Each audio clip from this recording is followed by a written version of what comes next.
Subscribe now and press the bell icon. Never miss an update. नमस्कार, जय हिंद दोस्तों। BTC study hub के YouTube channel पे आप सभी का स्वागत है। दोस्तों, डीएलएड सेकंड सेमेस्टर के में सामाजिक अध्ययन के अंतर्गत हम लोग जो है आज पढ़ने वाले हैं क्या, मौर्य साम्राज्य। देखिए, पिछले वीडियो में कुछ हम लोगों ने पढ़ लिया था मौर्य साम्राज्य के बारे में। आज जो है उससे आगे हम लोग पढ़ेंगे, ठीक है। तो आज जो है इसमें जो हम लोग पढ़ेंगे वो है कि इसमें जो है हम लोग शासकों के बारे में पढ़ेंगे, ठीक है। पिछले वीडियो में हम लोगों ने जो पढ़ा था ये था कि मौर्य साम्राज्य का उदय कैसे हुआ और मौर्य साम्राज्य को जानने के स्रोत कौन कौन से हैं, ठीक है। तो जो लोग वो वीडियो अभी तक नहीं देखे हैं वो लोग जो है डिस्क्रिप्शन में लिंक दिया गया, वहां से वीडियो देख सकते हैं या प्लेलिस्ट में जाकर उस वीडियो को देख सकते हैं, ठीक है। तो चलिए, थोड़ी सी मैं कहानी आपको फिर से पुनः पीछे ले जाना चाहूँगा, क्योंकि थोड़ी सी क्या है न्यू आपको पकड़ाना पड़ेगा, तभी चीज़ें समझ में आएंगी। तो पिछले वीडियो में हम लोगों ने देखा कि कैसे जो है चाणक्य की सहायता से नंद वंश का जो शासक था, अंतिम जो शासक था घनानंद, उसको पराजित करके चंद्रगुप्त मौर्य जो है मौर्य साम्राज्य की स्थापना करते हैं, ठीक है। तो अब वहीं से अब हमें जो है फिर से समझना होगा। देखिए थोड़ा सा क्या संस्थापक कौन हो जाता है, चंद्रगुप्त मौर्य, ठीक है। राज्याभिषेक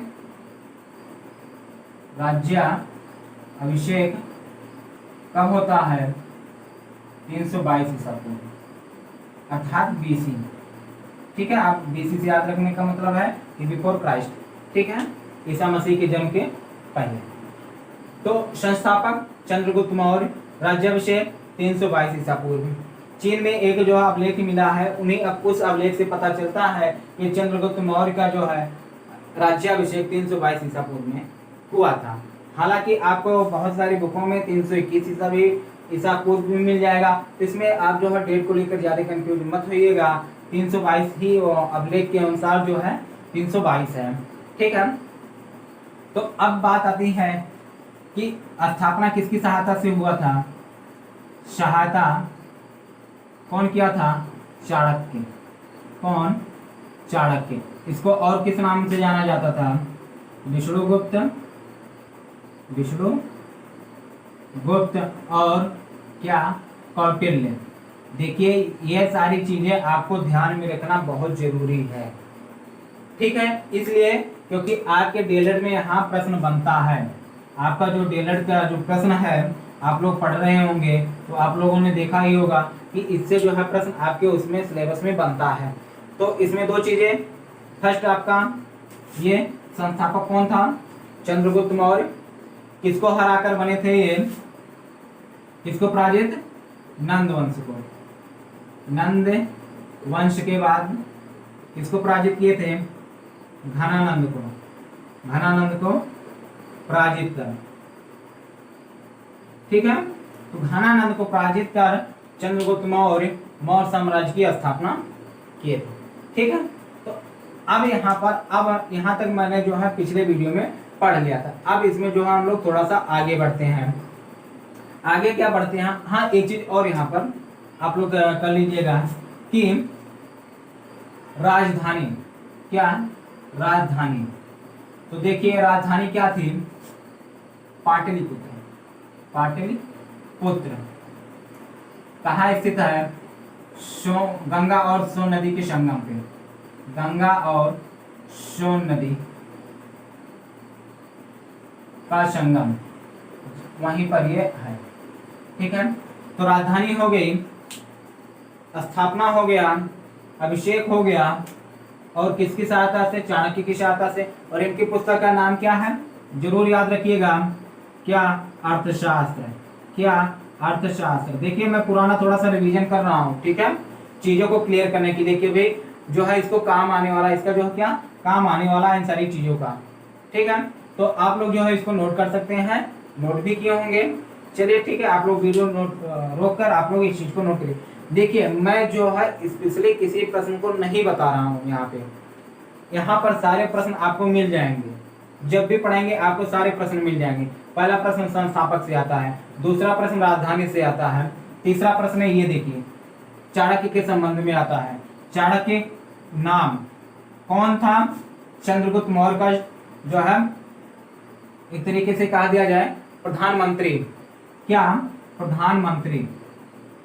जब हम लोग पढ़ेंगे प्रशासन के बारे में तो वहाँ अमात्य आएगा, तो उसमें अमात्य के अंतर्गत आते हैं प्रधानमंत्री, तो वहां पर हम इन्हें जो है अच्छे से पढ़ेंगे। ठीक है, तो इतना बस याद रखिएगा। चाणक्य कौन था? चंद्रगुप्त मौर्य का प्रधानमंत्री था, और इनकी पुस्तक का नाम अर्थशास्त्र। ठीक है, इतनी सारी चीजें क्लियर हो गई ना। बहुत सारी चीजें देखिए यहाँ पर एक प्रश्न पूछ भी लिया जाता है, नंदवंश का अंतिम शासक घनानंद। ठीक है, इसी को किसको पराजित करके जो है चंद्रगुप्त मौर्य शासक बने थे? नंदवंश को, के जो अंतिम शासक थे घनानंद को पराजित करके वहां का मगध का शासक बने। ठीक है, चलिए अब हम लोग पढ़ते हैं चंद्रगुप्त मौर्य के बारे में। किसके बारे में? चंद्रगुप्त मौर्य के बारे में थोड़ा सा अब हम लोग जान लेते हैं। ठीक है, बिल्कुल ऐसे ही रहने देंगे, इसी में आगे जोड़ेंगे हम लोग। देखिए चंद्रगुप्त मौर्य के बारे में कुछ इनके उपनाम हैं। क्या है? उपनाम है। पहले उपनामों को हम लोग देख लेते हैं। देखिए एक आप लोगों को जो है प्रचलित उपनाम मिलता होगा। क्या? शेंड्रोकोटस। शेंड्रोकोटस। ठीक है, क्या है? शेंड्रोकोटस। देखिए यूनानी लेखकों द्वारा ये नाम दिया गया। ठीक है, यूनानी लेखकों द्वारा इनको क्या नाम दिया गया? शेंड्रोकोटस। और एक नाम और आता है।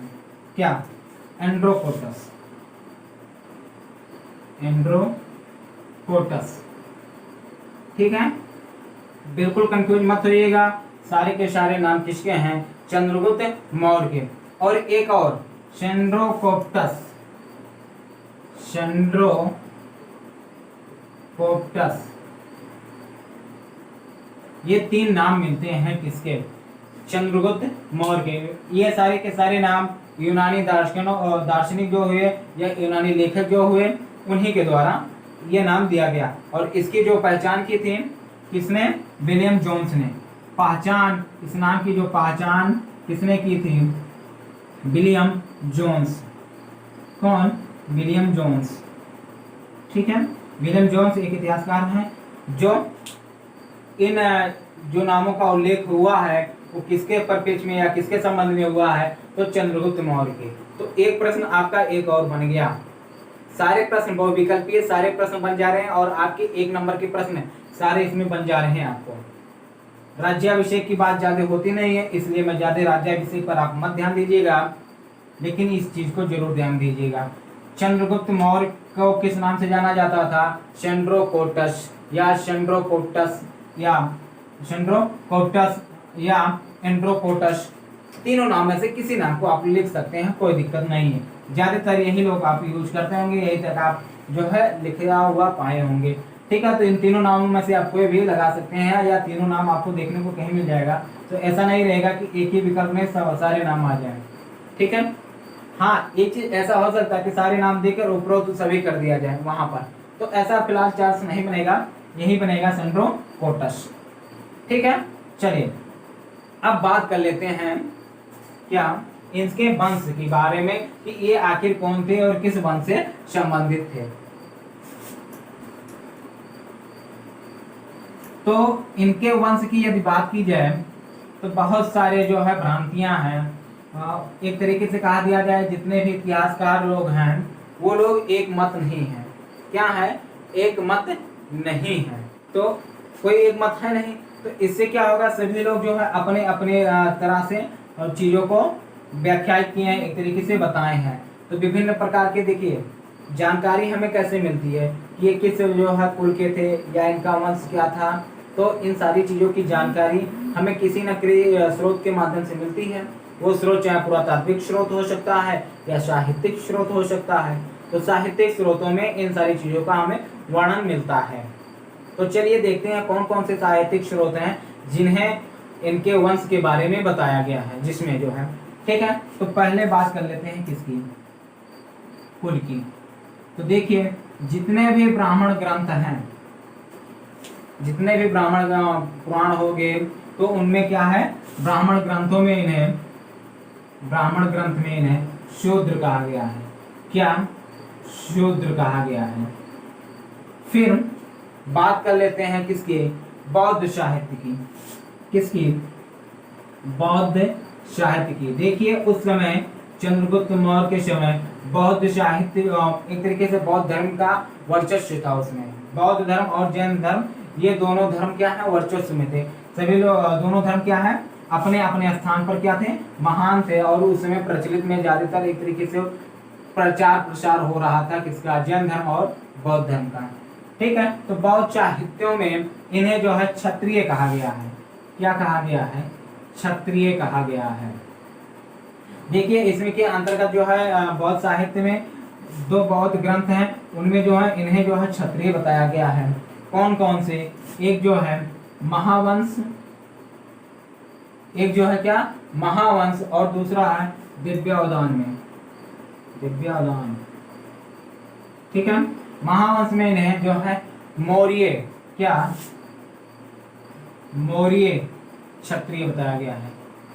ठीक है, और इसमें जो है चंद्रगुप्त मौर्य के पुत्र बिंदुसार का वर्णन मिलता है, और उसमें जो है उन्हें क्या बताया गया है, क्षत्रिय बताया गया है।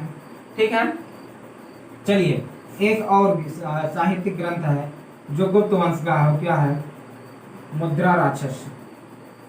ठीक है, मुद्रा राक्षस जो विशाल दत्त की रचना है, इसमें इन्हें जो है वृषल कहा गया है। देखिए एक नाम और आ गया चंद्रगुप्त के बारे में। अभी तक क्या कहा जाता था, चंद्रकोटस को आप लोगों ने देखा, अब क्या है, वृषल भी कहा गया है। चंद्रगुप्त मौर्य को क्या कहा गया है, वृषल कहा गया है। वृषल का मतलब होता है निम्न कुल, निम्न कुल का होना। ठीक है, तो मुद्रा राक्षस में क्या है कि इन्हें जो है वृषल कहा गया है, जिसका अर्थ होता है निम्न कुल का होना। इनके चंद्रगुप्त मौर्य के बारे में हालांकि बहुत सारी अवधारणाएं हैं, इनके वंश के बारे में, इनके कुल के बारे में। तो एक तरीके से जो ब्राह्मण ग्रंथ है उसमें शूद्र कहा जाता है इन्हें, बौद्ध साहित्य में इन्हें मौर्य क्षत्रिय, मौर्य कुल के जो क्षत्रिय, मौर्य में जैसे बहुत सारी शाखाएं होती हैं, तो मौर्य में इन्हें क्षत्रिय कहा गया है। फिर क्या है, मुद्रा राक्षस में इन्हें वृषल कहा गया। वृषल का मतलब होता है निम्न कुल। फिर जो है अन्य लोग कहते क्या है कि इनकी जो उत्पत्ति हुई, एक तरीके से इनका जो जन्म हुआ वो मुरा नामक स्त्री से हुआ, जो एक शूद्र स्त्री थी नंदवंश के शासन की। ठीक है, नंदवंश का जो शासक था उसका जो है स्त्री थी वो, और उन्हीं के जो है पुत्र कौन है, चंद्रगुप्त मौर्य। ठीक, फिर एक तरीके से और भी कहा जाता है कि जो मौर्य जो वंश है, ये जो है एक तरीके से क्या है, शाक्यों की एक जो शाक्य, उनकी एक शाखा है। ठीक है, तो हाल फिलहाल इनके बारे में ये सारी जानकारी रही कि इनके कुल के बारे में, कौन से कुल के थे। तो सभी लोग जो है एक जो मत नहीं हो पा रहे हैं, लेकिन जो सबसे ज्यादा लोग प्रचलित मत मानते हैं वो है मौर्य वंश का जो क्षत्रिय, मौर्य वंश का क्षत्रिय।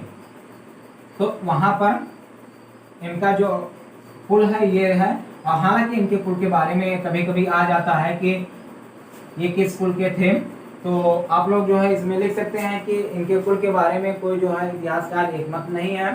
सभी इतिहासकारों ने इन्हें अलग अलग वंश कुल का बताया है। ठीक है, तो जैसे कि बौद्ध ग्रंथों में इन्हें क्षत्रिय बताया गया, ब्राह्मण ग्रंथों में इन्हें शूद्र बताया गया, मुद्रा राक्षस में भी इन्हें शूद्र बताया गया है, और इन्हें जो है नंदवंश का भी एक तरीके से क्या बताया गया है, पुत्र बताया गया है। तो एक हिस्सा ये था। और चलिए अब बात कर लेते हैं क्या, इनके धर्म की, चंद्रगुप्त मौर्य। अच्छा हाँ, थोड़ी सी और इनकी विस्तृत जानकारी कि ये कैसे राजा बनते हैं। तो देखिए क्या होता है कि चाणक्य जो है वो नंदवंश में, चाणक्य जो है नंदवंश में मंत्री थे। किसमें, नंदवंश में।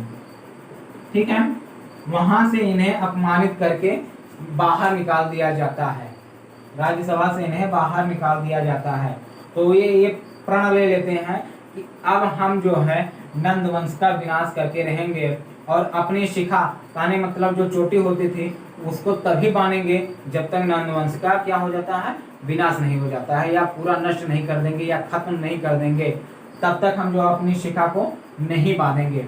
तो इनके बारे में मैंने पिछले वीडियो में बताया था कि ये तक्षशिला के क्या थे, शिक्षक भी थे। तो इसी तलाश में, नंद वंश के मिटाने की तलाश में, इसी प्रतिज्ञा को पूर्ण करने की तलाश में ये इधर उधर घूम रहे थे। तभी इन्हें जो है एक बालक जो मिला, क्या मिलता है, एक बालक मिलता है, ठीक है। और ये बालक जो है, ये जो बालक है वो एक खेल खेल रहा था। कौन सा, राजकीलम। एक खेल खेल रहा था, क्या, राजकीलम।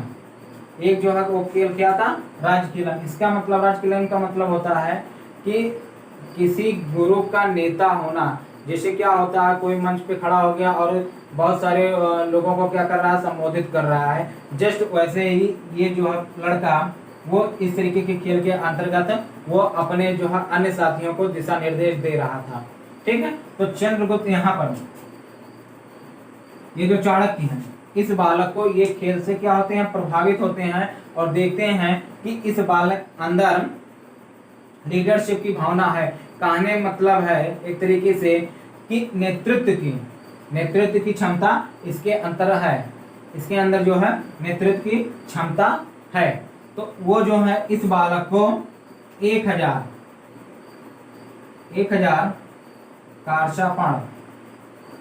कारशापण में खरीद लेते हैं।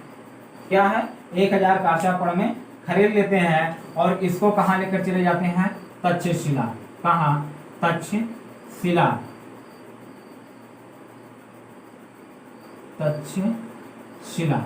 उसकी शिक्षा दीक्षा के लिए।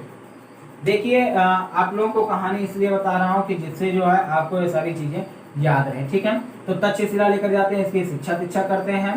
फिर जब वो बड़ा हो जाता है, वो अब चाणक्य जो है नंद वंश के विनाश के लिए जो है उसे अब ट्रेन, जैसे क्या है, तक्षशिला में बहुत सारे कैसे कैसे राजनीति हमें करना है, युद्ध विद्या कैसे सीखनी है, क्या करना है, बहुत सारी कलाओं में इसे चंद्रगुप्त को, इस बालक को माहिर करते हैं। वही बालक बाद में क्या कहलाता है, चंद्रगुप्त मौर्य, ठीक है।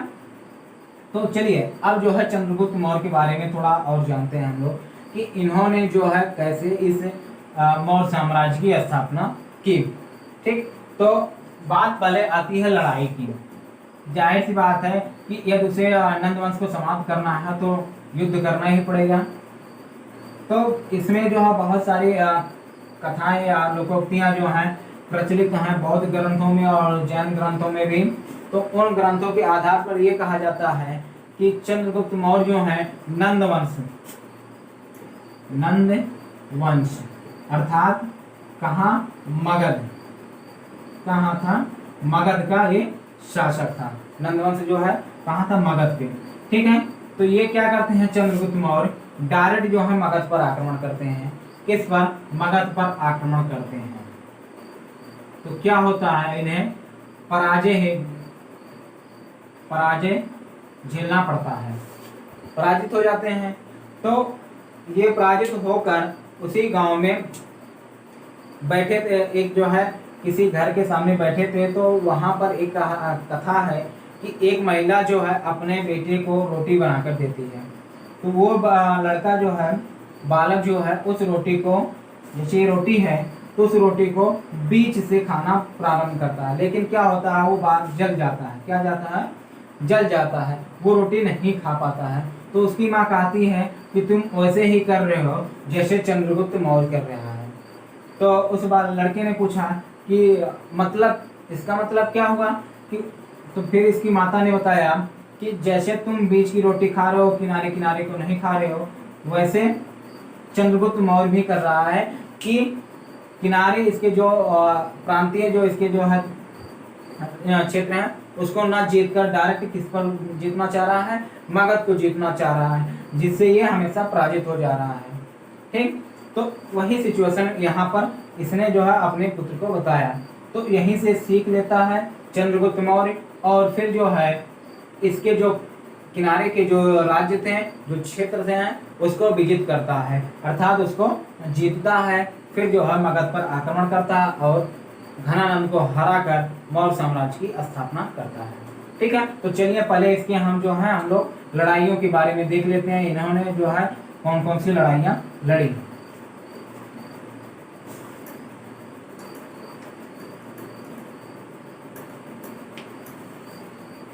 तो जब बात आती है लड़ाई की, किसकी?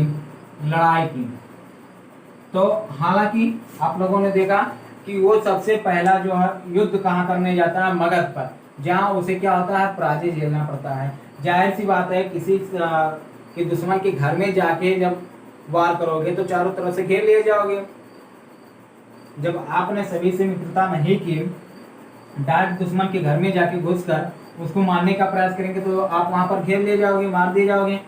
तो वो वहां पर सफल नहीं हुआ, क्योंकि वो डायरेक्ट जो है मगध पर आक्रमण कर रहा था। लेकिन फिर बाद में क्या हुआ कि उसने जो है सबसे पहले उत्तर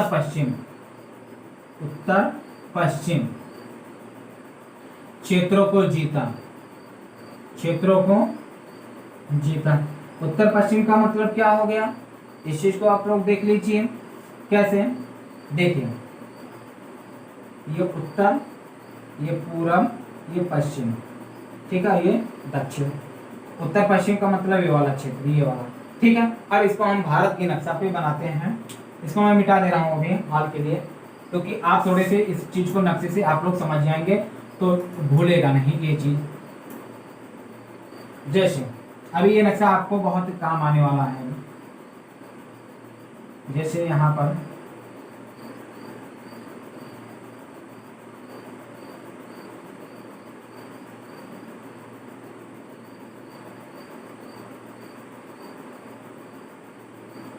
एक तरीके से ऐसे है भारत, तो ये वाला क्षेत्र, यहाँ पर जो ये क्षेत्र है इसको विजित करता है। अर्थात जहाँ पर आप पंजाब है इस समय, जैसे पंजाब यहाँ पर है, तो पंजाब हो गया, राजस्थान हो गया, तो इन सारे क्षेत्रों को, उत्तर पश्चिम के क्षेत्रों को एक तरीके से कहा जाए, ये क्षेत्रों को, ये जो यहाँ पर है, इन क्षेत्रों को विजित करता। और ये मगध था कहाँ, तो उसको थोड़ा सा आप लोग क्लियर कर लीजिए, जिससे आपको वो सारी चीजें स्पष्ट हो सकें।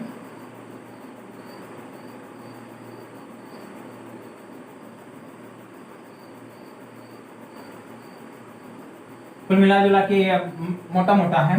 तो देखिए मगध यहाँ पर था, मगध यहाँ पर है। अब ये देखिए यहाँ पर क्या है? मगध। तो वो यहाँ से तक्षशिला यहाँ पर है आपका, तक्षशिला यहाँ से जो है वो डायरेक्ट मगध पर आया था आक्रमण करने, जहाँ उसे हार झेलनी पड़ी। जाहिर सी बात है, यहाँ से जब आएंगे तो आप दुश्मन के, क्या यहाँ से आप यहाँ आएंगे तो दुश्मन के घर में आप घुस चुके हैं बिना संधि किए हुए, तो आप मारे जाएंगे घेर के। तो वही हाल हुआ था पहली बार में। तो फिर क्या किया कि इसने जो है यहाँ पे क्षेत्रों पर जीता, फिर जीते जीते जीते जीते जो है यहाँ पर डायरेक्ट आगम का, ठीक है, और वहां पर विजित किया। तो पहली लड़ाई एक तरीके से कहा किया, उत्तर पश्चिम का जो क्षेत्र है, पहला उत्तर पश्चिम को जीता।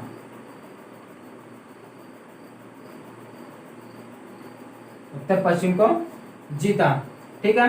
वही जो सीमावर्ती, जो इसका जो मगध का जो सीमावर्ती जो प्रांत है, उसको धीरे धीरे क्या है, वहाँ के जो स्थानीय शासक थे उनको जो है मिला के एक तरीके से क्या फूट डाल के और उनको एकत्रित करके एक जो है एक तरीके से जो संगठित करके जो है धीरे धीरे इसके जो प्रांतीय इलाके हैं उसको जीतता हुआ आ रहा था। फिर क्या हुआ, बीच में जो है इन्होंने जो है नंदवंश के सेनापति को हराया था। नंदवंश के सेनापति को पराजित किया, ठीक है। और नंदवंश का जो सेनापति था उसका नाम था भद्रशाल। क्या नाम था? भद्रशाल। हालांकि आपको इसका नाम की जरूरत नहीं है, आप बस इतना कर सकते हैं। तो यहाँ पर आप पंजाब लिख सकते हैं, ठीक है। आपको ज्यादा ईस्वी से ज्यादा मतलब नहीं है, जो डेट है उससे ज्यादा आपको जाना नहीं है, बस एक डेट याद रखना है। क्या मैं चल रहा हूँ अब उसी डेट पर आने वाला हूँ। तो उत्तर पश्चिम का क्षेत्र का मतलब यही, ये वाला क्षेत्र आपका जो इस समय पंजाब, पाकिस्तान और अफगानिस्तान का जो क्षेत्र है, उसको चंद्रगुप्त मौर्य ने पहले विजिट किया, फिर धीरे धीरे इसके प्रांतीय क्षेत्रों में आए। ठीक, तो अब बात क्या है, धीरे धीरे क्या हुआ, 305 ईसा पूर्व में जो है सेल्यूकस निकेटर का आक्रमण होता है भारत पे। किसका? सेल्यूकस निकेटर, सेल्यूकस निकेटर का आक्रमण।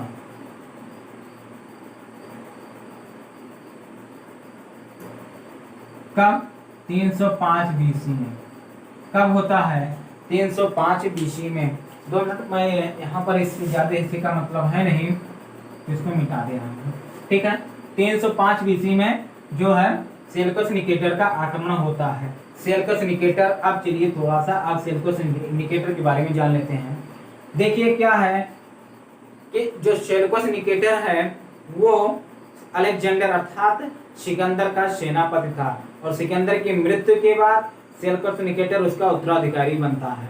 ठीक है, तो सेल्यूकस निकेटर जो है ईरान, इराक, बेबीलोनिया, इन को जो है जीतते हुए जो है भारत की तरफ पहुंचता है और जो है आक्रमण कर देता है भारत का। तो उस समय जो है यहाँ पर चंद्रगुप्त जो है मगध का क्या हो चुका था? शासक बन चुका था, और इसका जो है क्षेत्र यहाँ तक पूरा फैला हुआ था। ठीक है, तो वो जब इस पर आक्रमण करता है तो चंद्रगुप्त से युद्ध होता है। किससे? चंद्रगुप्त से युद्ध, चंद्रगुप्त मौर्य से युद्ध। ठीक है, यहीं पर होता है युद्ध। तो इस युद्ध में क्या होता है कि सेल्यूकस पराजित हो जाता है। क्या होता है? पराजित हो जाता है, और उस पराजय के बाद जो है सेल्यूकस जो है चंद्रगुप्त मौर्य से क्या कर लेता है? संधि कर लेता है। क्या कर लेता है? संधि कर लेता है। और इस संधि में कुछ चीजें होती हैं, कुछ शर्तें होती हैं। क्या? उन शर्तों के अंतर्गत, चलिए थोड़ा सा अब इसे हम जो स्पष्ट रूप से लिख देते हैं, जिससे आप लोग इस चीज को नोट कर सके, क्योंकि ये बहुत महत्वपूर्ण है। आपके डीएलएड में यहीं से प्रश्न बनता है। पहला प्रश्न ये बनता है कि सेल्यूकस निकेटर कौन है या कौन था? तो सेल्यूकस निकेटर कौन था? अलेक्जेंडर अर्थात सिकंदर का सेनापति या सिकंदर का उत्तराधिकारी। ठीक है, भारत पर आक्रमण कब करता है? 305 ईसा पूर्व में।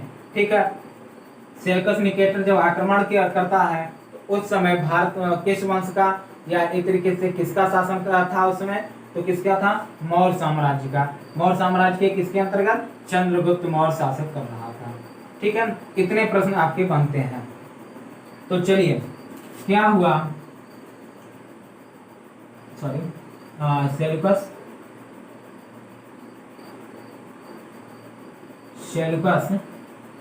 यहाँ पर युद्ध किसके बीच? चंद्रगुप्त मौर्य क्या हुआ था? चलिए यहाँ पर युद्ध बना दीजिए। इसमें हुई क्या? संधि। क्या हुई? संधि। ठीक है, संधि के अंतर्गत क्या हुआ कि सेल्यूकस अपनी पुत्री हेलेना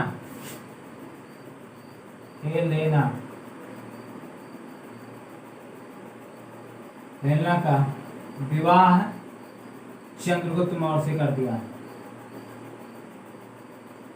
चंद्रगुप्त मौर्य से कर दिया। ठीक है, और क्या हुआ? 4 प्रांत उपहार में दिए। 4 प्रांत क्या हुए? उपहार में दिए। पहला एरिया, ठीक है, जिसे हम लोग जो है हेरात के नाम से जानते हैं, हेरात। दूसरा अराकोरिया, अराकोरिया जो है इसे जो है कांधार के नाम से जानते हैं। तीसरा जेड्रोसिया,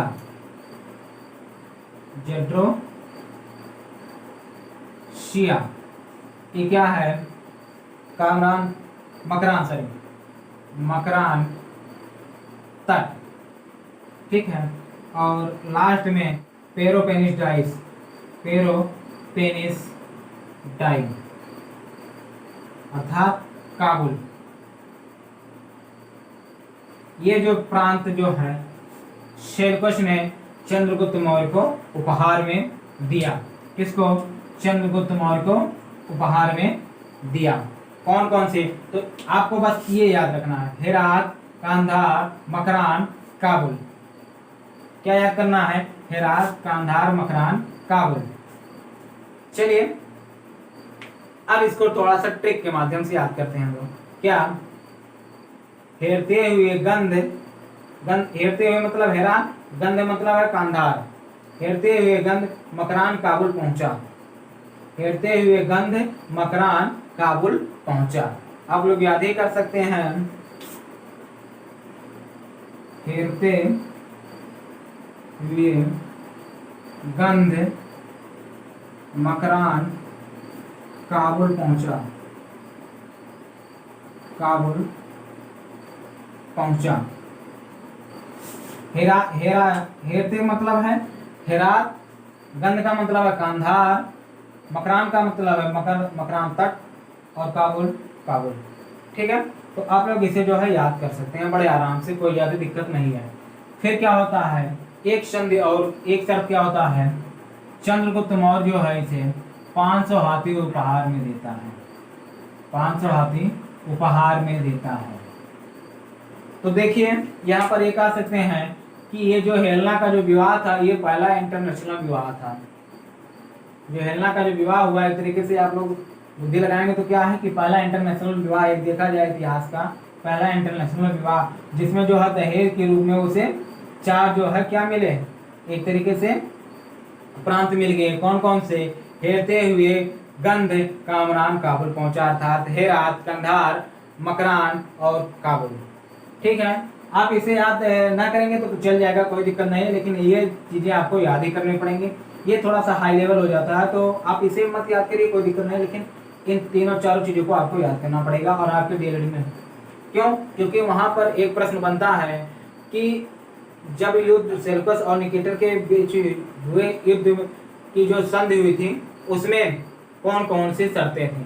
तो 4 शर्तें थी। पहला शर्त था हेलेना का विवाह चंद्रगुप्त मौर्य से किया गया। दूसरा शर्त 4 प्रांत उपहार में अर्थात दहेज में मिले, हेरात, कंधार, मकरान, काबुल। तीसरा 500 हाथी चंद्रगुप्त मौर्य ने सेल्यूकस निकेटर को दिया। चौथा जो था राजदूत भेजा। सेल्यूकस निकेटर ने जो है राजदूत भेजा, और राजदूत कौन आया था? मेगास्थनीज। ठीक है, और इसकी पुस्तक का नाम क्या था? इंडिका।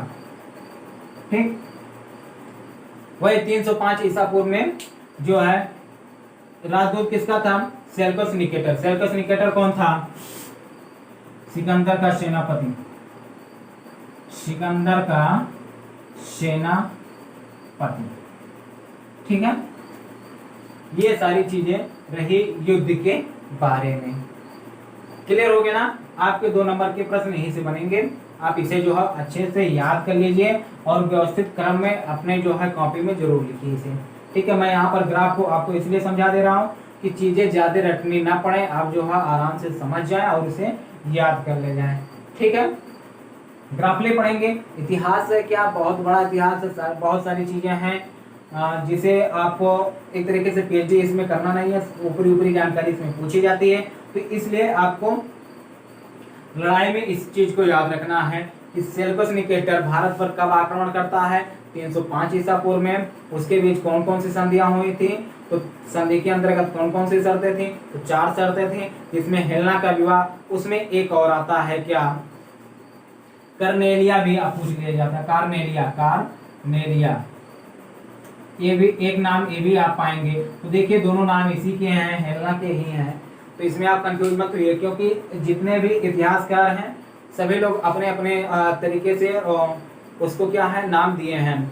तो यूनानी लेखक हैं तो कोई जो है कार्नेलिया का था, कोई हेलेना का था, तो आप उसमें कंफ्यूज मत होइएगा। हालांकि दोनों विकल्प कभी एक साथ नहीं आएगा, या तो हेलेना आएगा या तो कार्नेलिया आएगा। ठीक है, तो किसका अपनी पुत्री का विवाह चंद्रगुप्त मौर्य से 4 प्रांत दिए और हाथी उपहार में, और उसके बाद राजदूत जो है भारत आता है। ठीक, चलिए एक और अब बात कर लेते हैं इसके बाद क्या होता है। तो इसके बाद क्या है कि जो है चंद्रगुप्त मौर्य ये सारे चीजें अपना जो है राजकाज देखता है और बहुत सारे राज्यों को जो है इसी विवाह के माध्यम से ये जीतता है। किसके माध्यम से? विवाह के माध्यम से जीतता है। और क्या होता है कि 298 ईसा पूर्व में, कब? 298 ईसा पूर्व में ये अपना राज्यपाट छोड़कर कर्नाटक के श्रवण बेलगांव गोला में ये चला जाता, अपने प्राण को त्याग देता है। ठीक है, तो चलिए थोड़ा सा उसके बारे में हम लोग देख लेते हैं। तो देखिए क्या है चंद्रगुप्त मौर्य। चंद्रगुप्त मौर्य ये जो था जैन धर्म का अनुयायी था। किसका? जैन धर्म का अनुयायी था।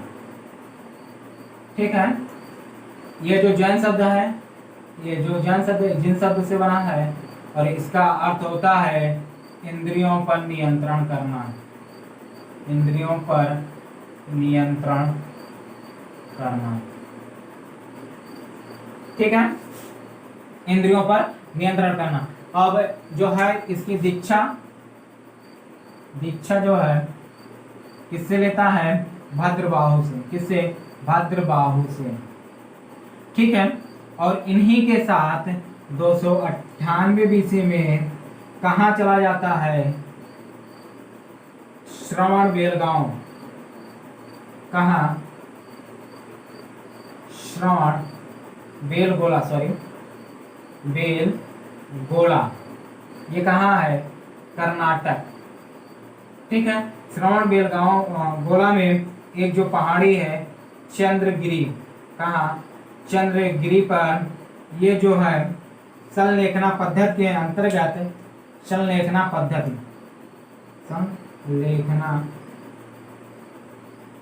पद्धति से प्राण त्याग देता है। प्राण त्याग देता है। कब? 298 बीसी में। ठीक है, संलेखना पद्धति के अंतर्गत ये अपना प्राण त्याग देता है। अब संलेखना पद्धति होता क्या है?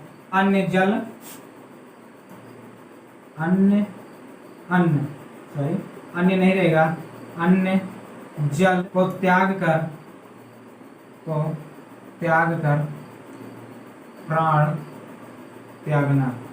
ठीक है, शाब्दिक अर्थ की जब बात की जाती है, सत्य का लेखा जोखा।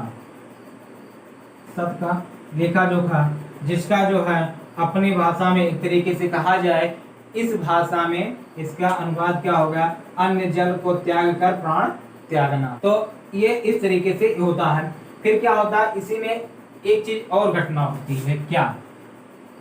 प्रथम जैन समिति।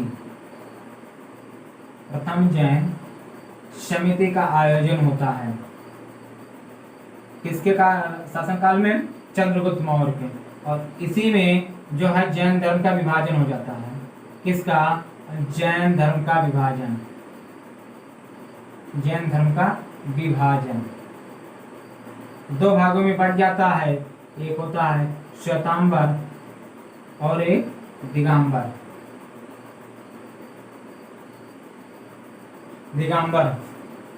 श्वेतांबर और दिगंबर, सॉरी, श्वेतांबर और दिगंबर में बट जाता है।